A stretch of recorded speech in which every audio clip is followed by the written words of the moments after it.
Year 12s, welcome to the second PowerPoint video for formal language. So we're still looking at formal language, which is Unit 3, Area of Study 2, and today we're going to look at moving away from formal language. So in society, we are seeing a push against formal language, and we are becoming much more informal in our language, and we're going to look at some situations in which that's happening.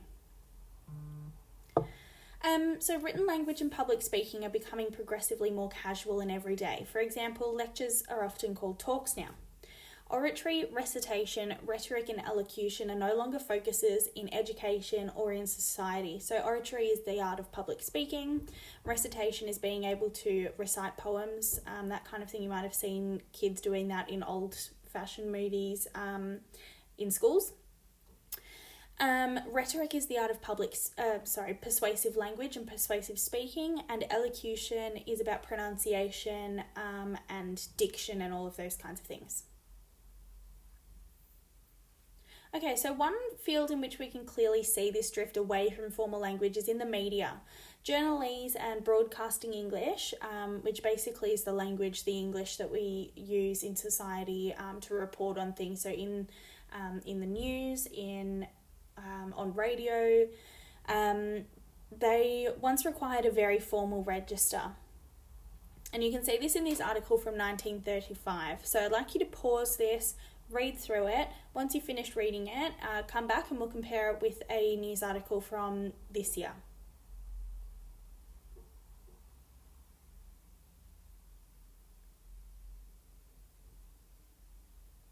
Okay, so you'll notice that there is a lot of personal information about all of the people involved here.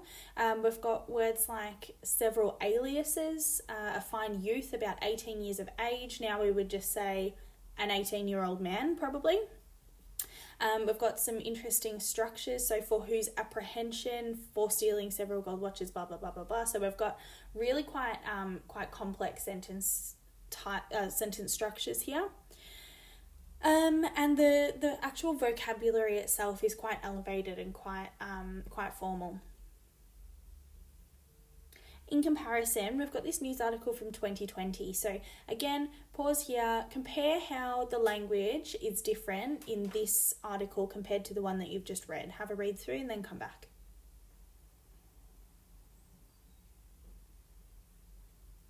Okay, so the first thing that I'm noticing about this one is that we've got a lot more active sentences. So police believe global crime syndicates are behind blah, blah, blah, blah, blah. We've got some quite informal or colloquial expressions like a yacht packed with hundreds of kilograms of blah, blah, blah. We have the spacing of the text is a lot easier to read. We've got paragraphing. We have descriptions of the people involved in a much shorter, less detailed kind of way. So we've got a New Zealand man aged 33. That's the entirety of the description of this person that we've got, whereas in the previous one it was really extensive and it had a lot of adverbials thrown in there, a lot of phrases that provided us with a lot more information that really we wouldn't consider necessary anymore.